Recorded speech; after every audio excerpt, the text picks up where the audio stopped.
네, 오늘 말씀의 시작, 출애굽기 23장 1절부터 시작되는 메시지는 공평과 어떠한 공정에 관한 법을 알려주고 있습니다. 그 공평함에 대해서 하나님께서 주시는 메시지가 바로 이 성경 말씀에 담겨져 있는 것이죠. 공평하신 하나님, 그리고 거룩하신 하나님, 이스라엘 자손들, 하나님의 백성된 그 자손들은요, 하나님을 닮아가야 하는 사명을 가지게 되었습니다. 하나님을 닮아간다라는 것은요, 자연스러운 모습일 수도 있겠지만 그 안에 그 백성들이 가져야 될 의지가 반드시 담겨져야 한다는 것입니다. 하나님을 닮아가는 것과 관련된 그러한 문제, 즉 하나님의 백성에게 요구되는 사항은 바로 다음과 같은 말씀에 잘 반영되어 있는데요. 지난 시간 함께 나누었던 출애굽기 22장의 마지막 절 22장 31절을 보면 이렇게 말씀하고 계십니다. 너희는 내게 거룩한 사람이 될지니 라고 시작하고 있습니다. 다시요. 너희는 내게 거룩한 사람이 될지니. 즉 이스라엘 자손들은 하나님 앞에 거룩한 사람이 되어야 한다는 말씀입니다. 이 말씀은 하나님의 백성들이 갖추어야 할 모습인 거룩한 백성의 주제를 이어받고 있으며 또 거룩함을 강조하는 그 레위기에 의해서 더욱 확대되고 있습니다. 오늘 본문에 나타나 있는 이 법에 대해서, 공평에 관한 법에 대해서 이야기하고 있는 말씀을 보시면요, 하나님의 백성들이 갖춰야 되는 거룩함의 모습, 그리고 그 거룩함의 모습이 다른 곳에 있는 것이 아니라 그들 백성들이 이루고 있는 공동체, 그들의 사회 가운데서 이루어져야 한다라는 메시지가 담겨져 있는 것을 우리는 알 수 있습니다. 즉 이스라엘 백성들에게 있어서 중요한 문제는요, 그들이 어떻게 해서 거룩한 백성이 될 수 있느냐, 여기에 달려있는 것이 아니에요. 이스라엘 자손들은요, 이미 하나님의 백성이 되었습니다. 그렇기 때문에 이미 거룩한 백성이 된 그 이스라엘 자손들이 자신들의 일상생활 속에서 그 거룩함을 계속 유지할 수 있느냐를 질문해야 되는 것이에요. 다시 설명드리면, 내가 지금 거룩하지 않기 때문에 무엇인가 거룩한 모습을 가지고 그러한 행동을 가지고 그러한 말씀에 순종함으로 말미암아 거룩해지는 것을 향하는 것이 아니라 무엇입니까? 이스라엘 자손들은 이미 거룩한 백성들이다라는 사실입니다. 하나님께서 그렇게 불러주셨고요, 하나님께서 그렇게 구원해 주셨기 때문에 이미 이스라엘 자손들은 거룩한 백성이 되었습니다. 그들의 지위는 거룩한 백성이에요. 그러면 그들의 일상생활의 삶의 자리 가운데서 어떻게 하면 그 거룩함을 계속해서 유지할 수 있느냐, 이 질문을 던져야 되는 것이에요. 이스라엘 자손들이 가져야 될 질문, 그리고 그 질문에 대한 해답은 바로 여기에 있는 것입니다. 내가 이미 거룩한 백성인 것을 아는 것, 이미 하나님께서 거룩한 백성으로 삼아주셨다는 그 사실을 믿는 것, 그것이 거룩한 자손, 하나님의 백성이 가져야 될 태도라는 것입니다. 우리는요, 하나님께 구원받은 백성들, 구원받은 자녀들이라는 말을 하거나 그 말을 들을 때마다 그 말을 마음속에 와닿지 못하는 경우들이 많이 있습니다. 당신은 이미 구원을 받았습니다, 하나님의 자녀가 되었습니다 라고 하는 그 말 안에는요, 이제 우리의 신앙생활이라고 하는 모든 부분들은 내가 구원을 받기 위해서 해야 되는 노력이 아니라는 사실입니다. 이미 거듭난 백성, 이미 거룩해진 자녀, 이미 하나님의 자녀가 된 그 상황 가운데 내가 유지해야 될 모습인 것이지, 그때부터 시작해서 내가 어떠한 노력과 어떠한 희생 혹은 어떠한 대가를 치러서 그 거룩함을 이루는 것이 아니라는 사실입니다. 이미 갖게 된 지위, 이미 받게 된 그 모습을 계속해서 유지해 나가는 것, 그것이 바로 하나님의 백성들이 가져야 될 태도이자 핵심 메시지인 것입니다. 그렇기 때문에 하나님의 백성들은요, 선과 악에 대한 기준, 즉 절대적 선과 절대적 악을 잘 분별하여 판단해야 됩니다. 이 말이 무슨 말이냐면, 내가 생각할 때 내 입장에서 선한 것, 내가 느낄 때 악한 것으로 생각하거나 판단해서는 안 된다라는 말입니다. 그러니까 나에게 뭔가 잘 대해준 사람, 나에게 혹은 무례하게 대하는 사람, 혹은 내 기준에 있어서 이것은 좋은 일들이야, 내 기준에 있어서 이것은 나쁜 일이야, 이것을 내가 판단하는 것이 아니라 선과 악, 선한 것과 악한 것에 대해서 절대적인 기준을 바르게 판단해야 된다는 것입니다. 그 절대적인 기준이 누구에게 있는 것입니까? 하나님께 있다라는 것입니다. 그러니까 우리는 우리의 삶을 살아가면서 나의 생각과 나의 기준대로 살아가는 것이 아니라 누구의 기준대로 살아가야 된다는 것입니까? 하나님의 기준대로. 그러니까 하나님의 기준대로 살아가라고 하는 이 메시지를 던지는 이유가 무엇입니까?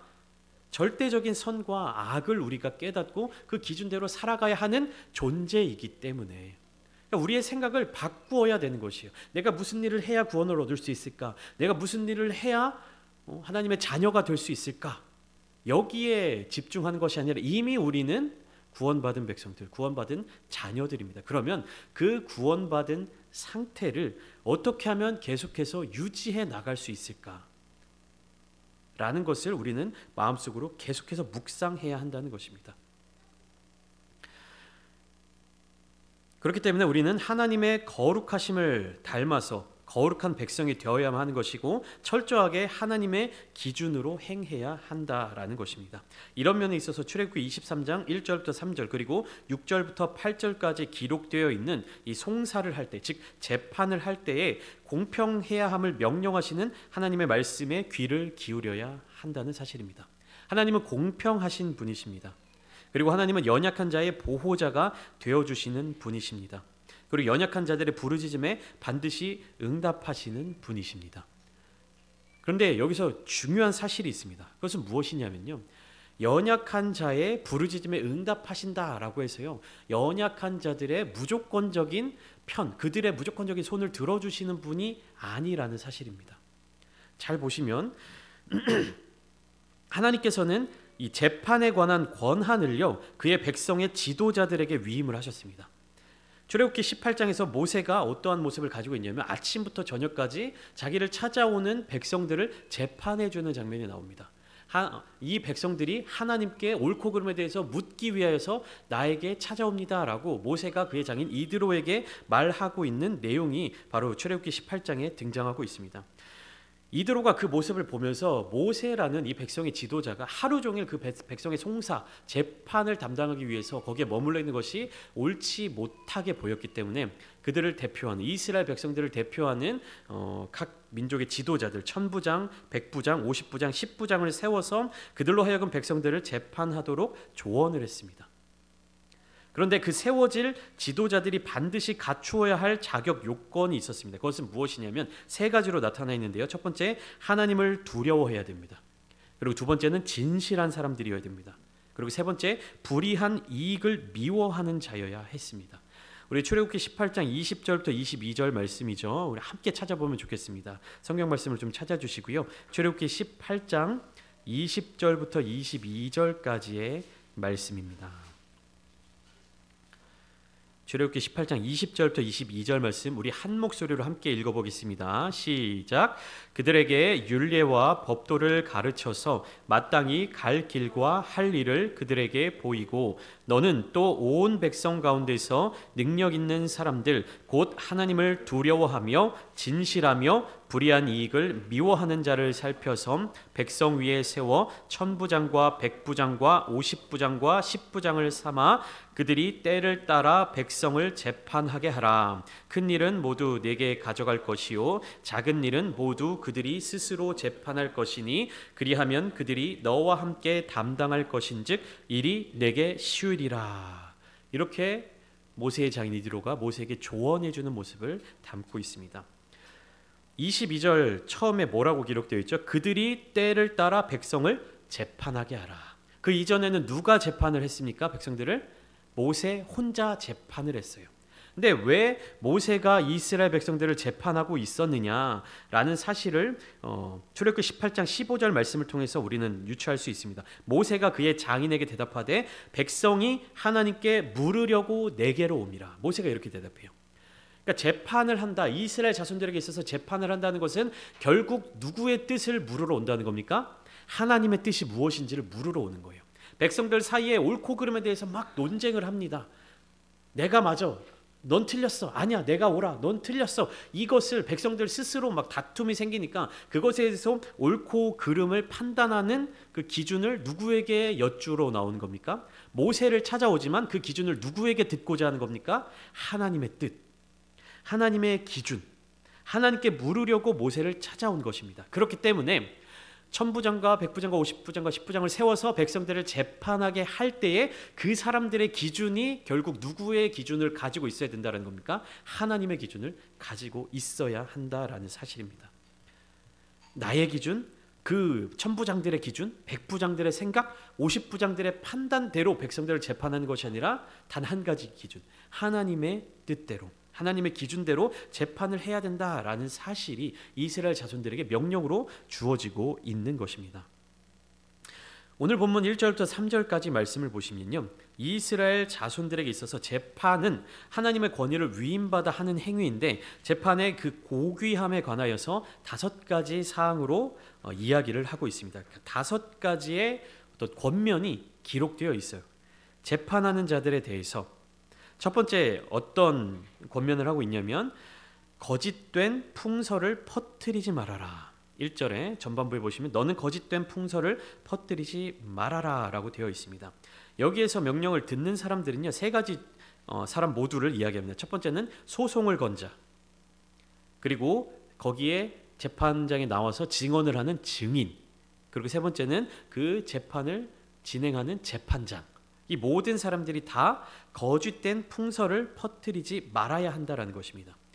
법정에서는 소문이나 근거 없는 말을 하는 것이 금지되어 있을 뿐만 아니라 절대로 증거로 채택되어서 재판의 결과에 영향을 미쳐서는 안 된다라는 것입니다. 이것은 오늘날의 우리들의 어떤 법정 재판에서도 볼 수 있는 내용입니다. 두 번째 권면은 무엇이냐면 1절 후반부에 있죠. 악인과 연합하여 위증하는 증인이 되지 말아야 합니다.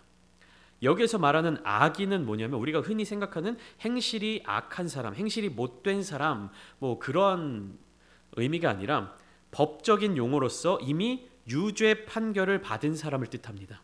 그러니까 악인이라고 되어 있는 1절의 이 단어는요, 실제로 우리가 좀 더 이해하기 쉽게 얘기하면 죄의 형벌을 결정받은 죄인을 의미합니다. 그렇기 때문에 법적으로 이미 유죄 판결을 받아 마땅한 사람과 한통속이 되어서 재판의 결과를 뒤집어 버리거나 혹은 그 사람이 받아야 될 벌을 면제해주는 그런 일을 하지 말라는 의미입니다. 2절에는 세 번째, 네 번째 권면이 연속돼서 기록되어 있는데요. 다수를 따라 악을 행하지 말며 송사의 다수를 따라 부당한 증언을 하지 말라고 권면하고 있습니다. 오늘날 우리가 살아가는 이 대한민국, 이 사회는 어떤 사회입니까? 민주주의 사회입니다. 민주주의라고 하는 것은 기본적인 원리에 있어서 다수의 여론을 수렴하는 그러한 제도입니다. 그렇기 때문에 우리는 오늘날을 살아가면서 우리나라가 혹은 이제 대부분의 국가들이 민주주의, 자유민주주의를 추구하고 있기 때문에 그런 어떤 정치적인 요소의 모습들을 교회로 함께 적용하게 되는 경우가 있습니다. 얼마나 선하고 아름다운 일입니까? 민주주의, 다수결의 원칙, 다수의 의견에 좋은 것들을 행하는 제도. 그런데요, 우리 교회는요, 그리고 하나님의 백성들에게는요, 이 민주주의라고 하는 것, 다수결의 원리라고 하는 것이 적용되어서는 안 됩니다. 그러니까 다수결이 무조건 교회에 있어서 나쁘다, 기독교에 있어서 다수결을 채택하면 안 된다라는 것이 아니라요, 다수결이 가지고 있는 의미를 정확하게 알아야 된다라는 거예요. 다수결이라고 하는 제도는 어떤 의미입니까? 말 그대로 더 많은 사람들이 지지하는 의견을 채택하는 것이죠. 더 많은, 가장 많은 사람들이 주장하는 그 내용을 선택하는 것이 다수결의 원리입니다. 근데 여기에는 한 가지 그리스도인들이 생각해야 될 맹점이 하나 있습니다. 무엇입니까? 더 많은 사람들이 가진 의견이라고 말씀드렸죠. 그 의견의 주체가 누구입니까? 사람이죠. 그리스도인들은요, 우리 기독교인들은요, 특별히 하나님의 백성들은요, 다수의 사람들이 판단하는 내용을 결정하고 그것을 수용해서는 안 됩니다. 누가 기준이 되셔야 됩니까? 하나님. 하나님의 뜻, 하나님의 생각, 하나님의 의견. 그러니까 우리는 다수결 민주주의가 아니라 무엇입니까? 하나님이 결정하시는 그러한 제도를 택해야 된다라는 것입니다. 바로 오늘 본문 말씀 23장 2절 말씀이 이 이야기를 하고 있는 것이에요. 근데 더 나아가서 다수를 따라서 악을 행하지 말아라. 그리고 재판의 어떤 과정과 재판의 결과를 이 다수의 의견을 따라서 거짓 증언을 하지 말아라 라고 하나님께서 명확하게 말씀해 주고 계시는 것입니다. 다수의 의견이 무조건 옳으라는 법은 없다라는 사실을 이야기해 주고 있는 것이죠. 다수의 의견이 아니라 누구의 뜻을 따라야 된다는 것입니까? 하나님의 뜻을 따라야 되는 것입니다. 그렇기 때문에 더 깊이 기도해야 되고요. 더 하나님을 찾아야 되는 것입니다. 그것이 하나님의 백성들이 가져야 될 자세인 것이죠. 마지막 5번째 권면이 있습니다. 3절 말씀인데요. 가난한 자의 송사라고 해서 편벽되이 두둔하지 말지니라 라고 기록하고 있습니다. 이 말은 어떤 의미냐 하면요. 말 그대로 해석을 하면 재판의 결과가 이제 두 사람의 옳고 그름을 판단하고 있어요. 근데 이 사람은 굉장히 큰 부자입니다. 그리고 큰 어떤 권력을 가진 사람이에요. 근데 반대쪽에 있는 사람은 굉장히 가난한 사람이고요. 이 땅에서 아무런 권력이 없는 사람이에요. 그래서 이 두 사람에 대해서 누가 옳고 누가 그르냐를 판단하는데 이 3절 말씀은 무엇이냐? 가난한 사람의 송사라고 해서 무조건 이 사람의 편을 들어주지 말라는 말입니다. 부유한 사람과 권력 있는 사람 그리고 가난한 사람의 두 사람이 서로 송사가 붙었을 때 재판이 열렸을 때 이 부유한 사람의 의견이 옳고 이 사람이 맞다고 하면 가난한 자를 어떻게 하라는 겁니까? 처벌하라는 말입니다. 부유한 사람의 재판에 승리를 선언해 주라는 이야기입니다. 가난하다는 이유만으로 이 잘못된 재판의 결과를 뒤집어서 이 사람을 승소하게끔 하지 말라는 의미입니다. 성경은 하나님께서는 분명히 불쌍한 사람들에게 자비를 베풀라고 명령을 하셨지만 그렇다고 해서 그들이 져야 할 법적인 책임까지도 제외하라는 의미는 아닙니다. 이들도 하나님의 앞에서 잘못한 일이 있으면 반드시 그 일에 대한 책임을 지도록 말씀하시는 내용이에요. 정의를 왜곡시키면서까지 무조건적으로 가난한 자들을 특별히 배려하지 말라는 말씀입니다. 그리고 이어서 4절과 5절 말씀에는 원수를 사랑하라는 하나님의 메시지의 어떤 실천적인 모습이 기록되어 있습니다. 제가 설교 초반에 말씀드렸듯이 선과 악의 절대적인 기준은 누구에게 있습니까? 하나님께 있습니다. 근데 나에게 있어서 나쁜 사람, 나에게 있어서 원수가 된 저 사람이 과연 하나님 앞에서도 절대적인 악인이 될 수 있느냐라는 질문을 먼저 할 수가 있습니다. 그리고 하나님을 기준으로 행동하고 판단해야 한다라는 것이죠. 나의 원수, 내가 미워하는 사람, 나를 고통스럽게 만드는 사람, 나를 힘들게 만드는 사람이라 할지라도 그 원수의 길 잃은 소나 나귀를 보거든 반드시 그 사람에게 되돌려주며 5절 말씀 만일 너를 미워하는 자의 나귀가 짐을 싣고 엎드러짐을 보거든 쓰러져 있는 것을 보거든 그것을 버려두지 말고 도와 그 짐을 부릴지니라 이렇게 말씀하고 있습니다. 자기 원수에게도 자비를 베풀어야 한다라는 말씀이 바로 담겨져 있는 것이죠. 원수를 사랑하라. 어떻게 사랑하는가? 그 실천에 대한 구체적인 내용이 바로 여기에 담겨져 있는 것입니다. 더 나아가서 여기에 쓰러져 있는 길 잃은 소나 나귀가 겪어야 할 불필요한 고통도 덜어주라는 그러한 규례인 것이죠. 이러한 내용들뿐만 아니라 그 외에도 이스라엘은요 양심적이고 상식적으로 살아가야 합니다. 6절부터 9절까지의 말씀을 쭉 보시면 여기에서도 마찬가지로 5가지 원리를 제시하고 있습니다. 그러니까 구조를 보시면 23장 1절부터 3절까지 재판에 관하여서 권면하는 5가지 구조가 있고요. 그다음에 6절부터 9절까지의 말씀을 통해서 또 5가지의 권면을 알려주고 있는 것입니다. 첫 번째 6절 뭐라고 되어 있습니까? 가난한 자들에게 부당한 판결을 하지 말아라. 이것은 3절 말씀과 반대되는 내용입니다. 3절에서는 이 사람이 가난하기 때문에 무조건 편들어주지 말아라 라는 얘기였다면 이 6절 말씀은 무엇입니까? 가난한 사람이기 때문에 이 사람의 의견을 무조건 무시하지 말아라. 부유한 사람이라든지 가난한 사람이라든지 권력 있는 사람이라든지 권력이 없는 사람이라든지 동등한 위치에서 동등하게 권한을 부여해 주라는 이야기입니다. 그리고 또 7절 보시면 거짓 고발, 거짓 일을 멀리하며 또 죄 없는 사람이나 의로운 사람을 죽이지 말라. 8절 너는 뇌물을 받지 말아라.